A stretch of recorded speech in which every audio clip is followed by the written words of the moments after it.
मंत्रिमंडल की बैठक के बाद कैबिनेट मंत्री गोविंद राम मेघवाल ने रीट भर्ती पर बयान दिया। इस दौरान मेघवाल ने बीजेपी को आड़े हाथों लिया। मुख्यमंत्री जी की नीयत शुरू से साफ थी। मुख्यमंत्री जी ने स्वयं ने एसओजी को जांच की, निष्पक्ष जांच करवाई और उन्होंने यहां भी कहा कि भाई हाईकोर्ट के रिटायर्ड जज से इसकी पूरी कमेटी बना के जांच करवाएंगे। और जब ये सामने आया कि इसमें गड़बड़ हुई है, इसमें नकल वाला या पेपर लीक हुआ है, तो सीएम साहब स्वयं ने आज कैबिनेट बुला के फैसला किया है कि दोबारा से बढ़ा करके भर्ती की जाएगी। अब जो है रीट की परीक्षा 62,000 की भर्ती की जाएगी। क्योंकि सीएम साहब गांधीवादी हैं, उनका सोच बहुत क्लियर है और भारतीय जनता पार्टी का जो अभी पूरे देश में एक वातावरण है, ये स्वयं तो जो कोई विकास की बात करते नहीं है, हिंदू मुसलमान की बात करते हैं। मुझे दुख होता है कि अभी उनके प्रदेश अध्यक्ष ने भी बहुत हल्की बात कांग्रेस के बारे में कही है, वो बात बहुत ही निंदनीय है। और ये पिछले मदन दिलावर तो हमेशा ही विधानसभा में आप जानते ही हैं कि ऐसी भाषा बोलते हैं कि जो एक राजनीतिक आदमी को नहीं बोलनी चाहिए। बीजेपी ने रीट परीक्षा को लेकर सरकार पर वार किया है। बीजेपी ने कहा लेवल 2 की परीक्षा रद्द कर सरकार ने हमारे आरोपों को स्वीकार किया।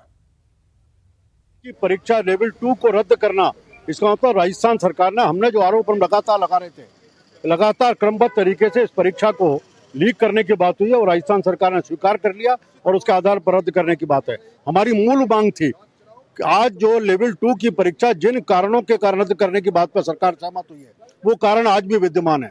हमने इसलिए मांग की थी सीबीआई से जांचो, जो लोग भी इसे अपराधी हैं जिन्होंने इस काम को करने का काम किया है, वो एक बार सब शिक्षकों में जाएं, उनको आइडेंटिफाई किया जाए, आइडेंटिफाई करके कानूनी कार्रवाई होनी चाहिए। रीट की परीक्षा में आयोजन की प्रमुख भूमिका निभाने वाले लोग, उनकी नियत खोटी थी, उनकी नीति खोटी थी और इसीलिए देर आए दुरुस्त आए लंबे अंतराल के बाद, नौजवानों के दबाव के बाद सरकार ने रीट की परीक्षा रद्द की।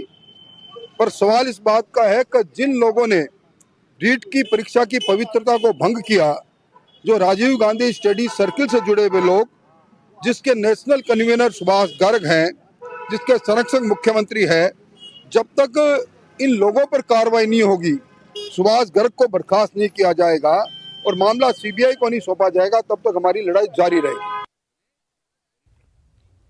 रीट परीक्षा लेवल 2 रद्द करने पर बीजेपी ने सरकार पर हमला बोला है। दिल्ली में बीजेपी की राष्ट्रीय मंत्री अलका गुर्जर ने कहा कि परीक्षा रद्द करना कोई सॉल्यूशन नहीं है, इस मामले की सीबीआई जांच होनी चाहिए। क्योंकि रद्द होना कोई उपाय नहीं है, रद्द होने से कोई समस्या का समाधान नहीं हो रहा है। जो लोग निरंतर इस तरह की भर्तियों में कालाबाजारी करते हैं, एक तरह से पेपर बाहर लेकर जाते हैं और बोर्ड के अध्यक्ष का नाम आता है, इनके मंत्रालय के मंत्री का नाम आता है, इनके जो कार्यकर्ता हैं उनका नाम आता है, उनके खिलाफ एक शब्द मुख्यमंत्री जी नहीं बोलते हैं, इंक्वायरी की बात नहीं करते हैं, तो निश्चित रूप से बात वहीं का वहीं है।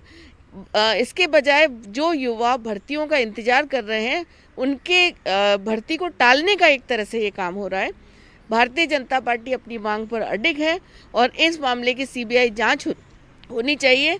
और धन्यवाद देती हूँ चौथे स्तंभ को कि समय समय पर इसमें जो गड़बड़ियाँ हो रही हैं उसको आप लोग उजागर कर रहे हैं।